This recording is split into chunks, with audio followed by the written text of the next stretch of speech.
오늘 이 편지를 씁니다. 오늘은 오랫동안 망설이던 고백을 하려 합니다. 몇 해 전 저는 잠시 이 세상을 떠났었습니다.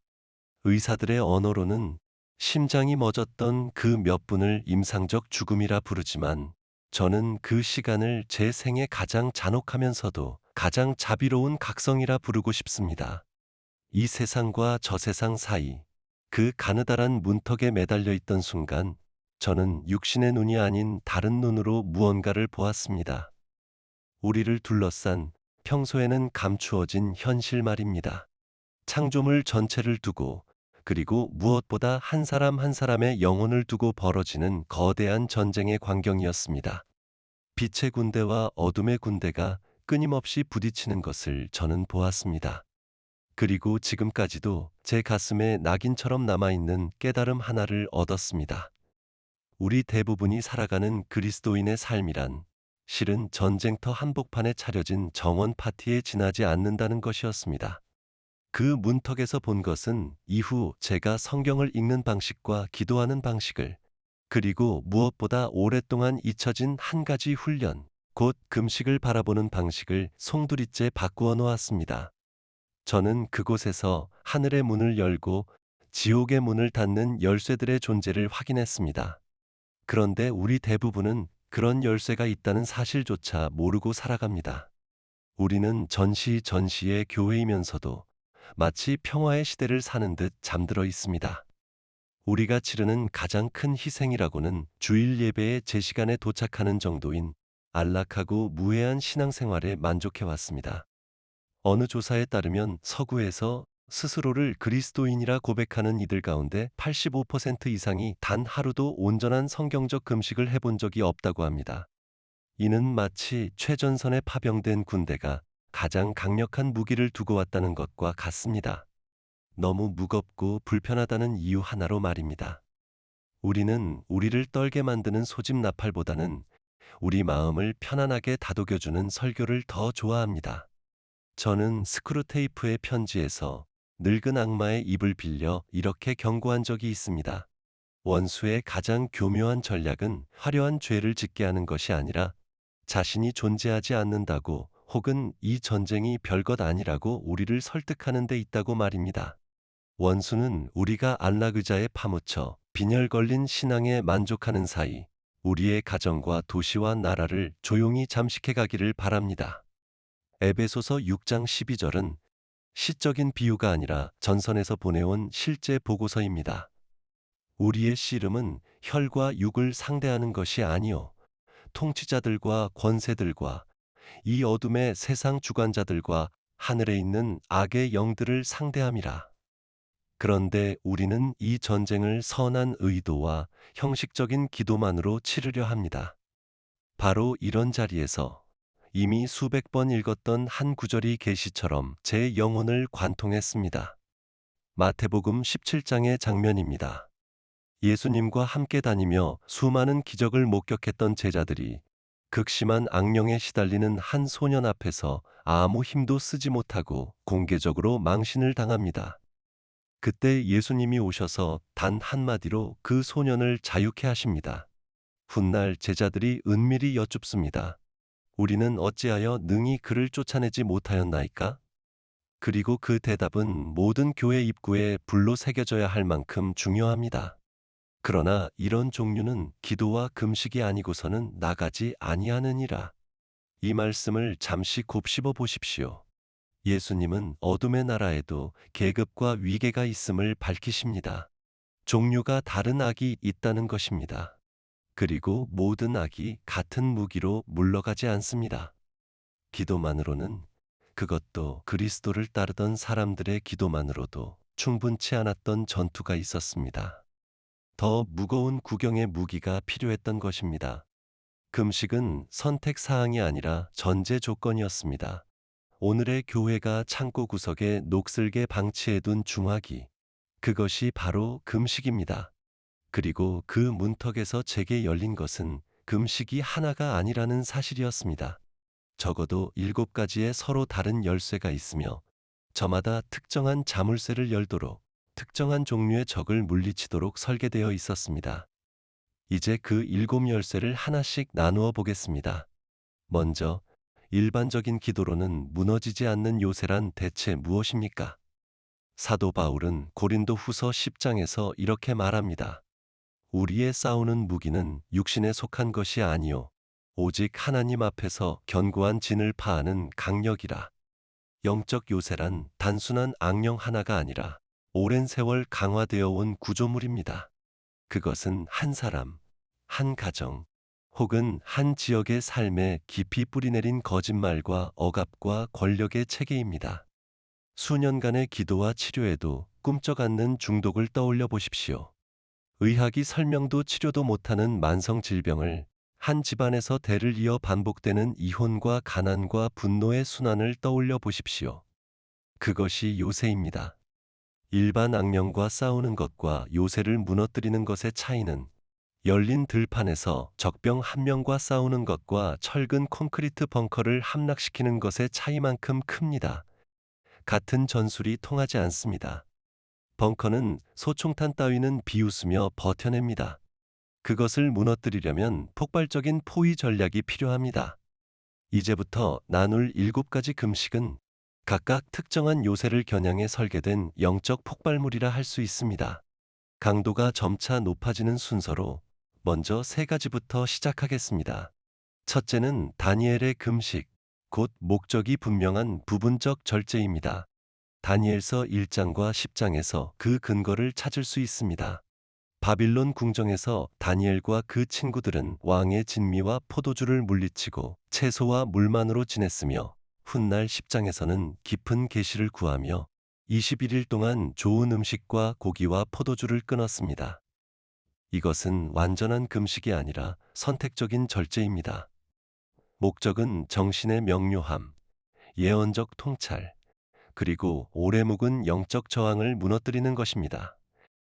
실제로 그 21일간의 금식이 끝날 무렵 천사가 하늘의 방해를 뚫고 다니엘에게 응답을 가져왔습니다. 언제 이 무기를 쓰겠습니까? 중대한 결정 앞에서 방향을 잃었을 때, 안개 속을 헤매듯 혼란스러울 때, 가정이나 사업이나 사역을 위한 하늘의 전략이 필요할 때입니다. 여기서 원리는 이것입니다. 완전한 목적을 위한 부분적인 헌신. 당신은 이렇게 아뢰는 것입니다. 저는 당신의 음성을 더 또렷이 듣기 위해 기꺼이 육신의 즐거움을 내려놓겠습니다. 방법은 단순합니다. 보통 21일이라는 정해진 기간 동안 고기와 단 음식, 정제된 빵과 진미를 물리치고 과일과 채소와 곡물 위주의 식단에 집중하는 것입니다. 그러면 극적인 분별력의 상승, 꿈을 통한 계시, 옳은 결정을 내릴 초자연적 명료함을 기대할 수 있습니다. 둘째는 힘이 기하급수적으로 증폭되는 방법, 곧 함께 드리는 금식, 연합이 배가 되는 능력입니다. 성경 전체에서 그 강력한 사례들을 볼 수 있습니다. 요나서에서 니느웨의 멸망이 선포되었을 때 왕은 가장 높은 자부터 가장 낮은 자까지, 심지어 짐승들까지 포함한 온 성읍의 금식을 선포했습니다. 결과는 무엇이었습니까? 하나님께서 그들의 회개를 보시고 온 도시를 살려주셨습니다. 에스라서 8장에서는 위험한 여정을 앞두고 에스라가 모든 백성에게 하나님의 보호를 구하는 금식을 선포했습니다. 결과는 무엇이었습니까? 그들은 왕의 호위병 없이도 무사히 목적지에 도착했습니다. 저는 언젠가 하나님과 멀어진 사람이 다음으로 향하는 곳은 고립이라고 경고한 적이 있습니다. 원수는 우리가 혼자 있기를 바랍니다. 그래야 무너뜨리기 쉽기 때문입니다. 그러나 성경은 다른 셈법을 가르칩니다. 신명기 32장 30절은 한 사람이 1000명을 쫓고 두 사람이 10,000명을 도망하게 한다고 말합니다. 힘은 2배가 아니라 10배로 늘어납니다. 같은 목적으로 함께 금식하기로 마음을 모을 때 신자들은 제가 영적 임계 질량이라 부르는 것을 만들어냅니다. 지옥이 결코 무시할 수 없는 압력입니다. 가족은 방황하는 자녀의 구원을 위해, 교회는 도시의 부흥을 위해 함께 금식할 수 있습니다. 중요한 것은 단지 같은 기간에 굶는 것이 아니라 같은 마음, 같은 부르짖음을 갖는 진정한 연합입니다. 셋째는 영적 병기고의 핵무기라 할 만한 것, 완전 금식, 곧 암흑의 금식입니다. 최대한의 경외심과 지혜로 다가가야 할 방법입니다. 그 모델은 에스더 왕비입니다. 온 백성을 몰살하려는 왕의 조서.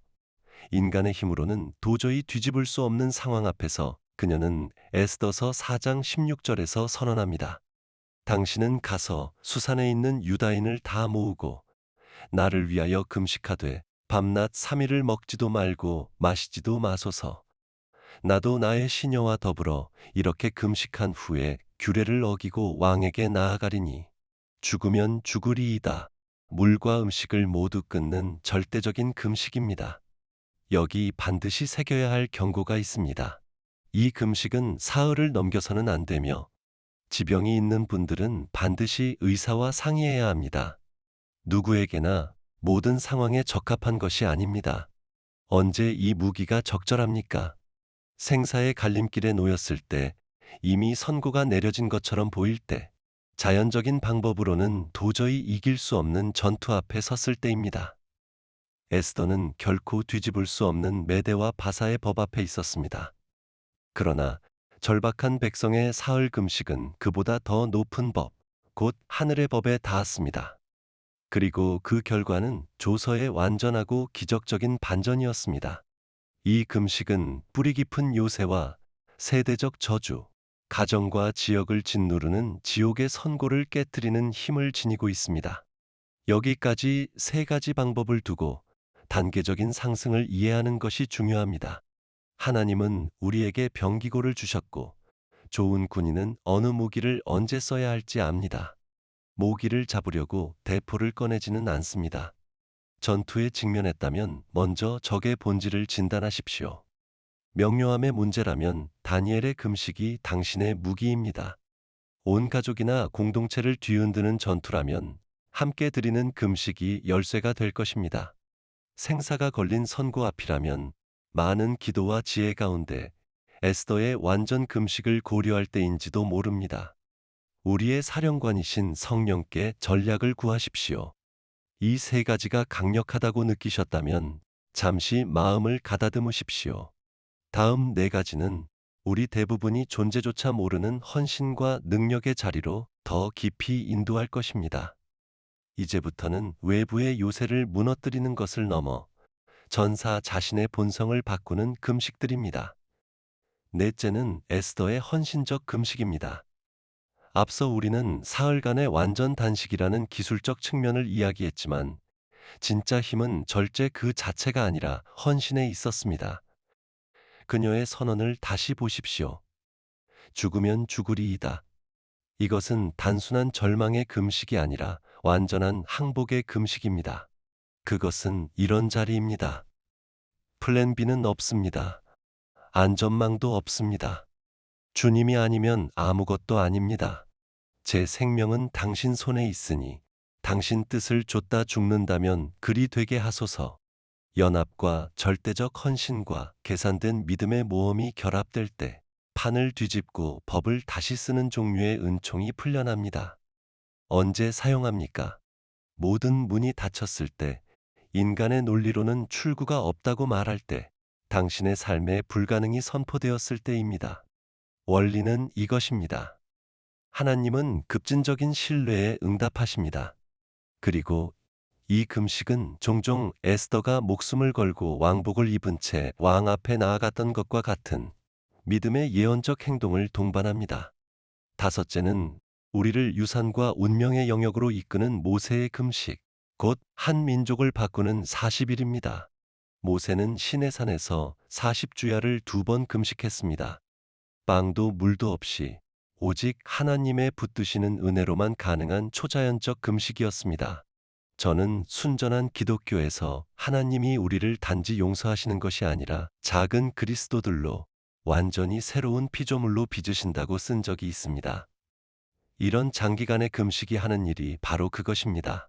목적은 단순히 문제 해결이 아니라 세대를 걸쳐 영향을 미칠 계시를 받는 것입니다.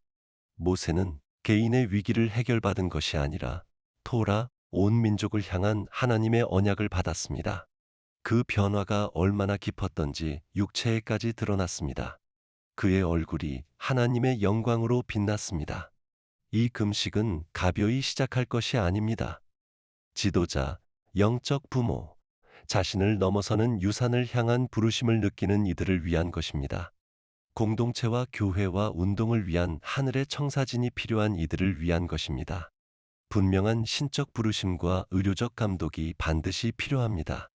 기대할 수 있는 것은 운명을 결정짓는 계시와 역사를 빚어가는 권위의 부여입니다. 여섯째는 전쟁 준비의 최고 모범인 예수님의 금식입니다. 마태복음 4장에서 공생애를 시작하기 전 예수님은 성령에 이끌려 광야로 가셔서 40주야를 금식하셨습니다. 이 전략을 살펴보십시오. 그분은 위기 중에도 패배 후에도 금식하지 않으셨습니다. 전투가 시작되기도 전에 금식하셨습니다. 예수님에게 금식은 예방적 준비였습니다. 그 금식이 끝나 육체적 약함이 극에 달했을 때 사탄이 다가옵니다. 그런데 그분은 어떻게 이기셨습니까? 하나님의 말씀과 굶주림과 고독의 불 속에서 벼려진 영적 권위로 말입니다. 누가복음 4장 14절은 그 결과를 알려줍니다.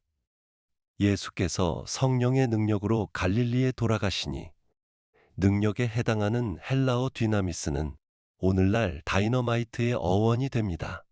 폭발적인 힘입니다. 예수님은 성령으로 충만한 채 광야에 들어가셨지만 성령의 능력을 입고 나오셨습니다. 들어간 방식과 나온 방식이 달랐던 것입니다. 이 금식은 부르심을 실행하려는 사역을 시작하려는 하나님께로부터 새롭고 무거운 책임을 받아들이려는 이를 위한 것입니다. 실패한 뒤의 후회가 아니라 실패하기 전의 준비, 그것이 원리입니다. 능력이 당신의 새로운 본성이 되도록 임재를 온몸에 품는 훈련입니다. 이제 가장 깊은 비밀에 다가섭니다. 저는 7째 방법을 맨 마지막에 남겨두었습니다. 다른 6가지의 요소들을 하나의 교향곡처럼 통합하기 때문입니다. 그것은 제가 삶과 죽음 사이 그 순간에 보았던 것의 본질이었습니다. 7째는 지속적인 경배와 묵상의 금식입니다. 이는 앞서 말한 방법 중 하나에 끊임없는 경배와 말씀 묵상을 결합하는 것입니다. 단순한 절제가 아니라 대체입니다. 육신의 양식을 집중된 영적 양식으로 바꾸는 것입니다. 성경 속 모범은 누가복음 2장의 여선지자 안나입니다. 오랜 세월 과부로 지낸 그녀에 대해 본문은 성전을 떠나지 아니하고 주야로 금식하며 기도함으로 섬기더라라고 말합니다. 그녀는 경배의 공기 속에서 살았고 땅의 영토 위에 하늘의 대기를 만들어냈습니다. 실제로는 이렇게 할 수 있습니다. 금식하는 동안 일정 시간을 따로 떼어 휴대폰과 텔레비전과 이를 모두 끄고 경배로 자신을 흠뻑 적시는 것입니다. 끊임없는 찬양, 소리내어 읽는 묵상적인 성경 봉독, 침묵 속의 관상 기도. 당신은 무언가를 구하는 것이 아니라 주님을 섬기는 것입니다. 저는 편지들 속에서 하나님의 임재 안에 그저 머무는 관상 기도의 가치에 대해 여러 번 말한 적이 있습니다. 이 방법은 예언적인 문을 엽니다. 자연과 초자연 사이의 장막이 몹시 얇아지는 지점까지 영적 감각을 조율합니다. 이제 참된 금식에 뒤따르는 초자연적 약속들을 살펴봅시다. 하나님께서 친히 이사야 58장에서 그 목록을 주십니다. 그분이 기뻐하시는 금식을 묘사하신 뒤 그 열매를 나열하십니다. 흉악의 결박을 풀어주며 멍에의 줄을 끌어주며 압제당하는 자를 자유하게 하며 모든 멍에를 꺾는 것이 아니겠느냐. 이것이 요새를 깨뜨리는 대목입니다. 그러나 말씀은 계속됩니다. 그리하면 네 빛이 새벽같이 비칠 것이며 네 치유가 급속할 것이며 네가 부를 때에는 나 여호와가 응답하겠고 네가 부르짖을 때에는 내가 여기 있다 하리라. 치유, 어둠 속의 빛, 기도에 대한 즉각적인 응답, 힘의 회복. 이것은 마술이 아니라 신적인 원리입니다. 금식과 의로 우리가 하나님의 마음에 맞춰질 때 그분은 비범한 방식으로 능력을 풀어놓으십니다. 순서는 분명합니다. 먼저 당신의 삶에서 요새가 무너지고 그 다음 하나님의 능력이 당신을 통해 나타납니다. 그리고 이는 우리를 영적 환상과 계시의 영역으로 인도합니다. 금식은 문자 그대로 장막을 찢습니다.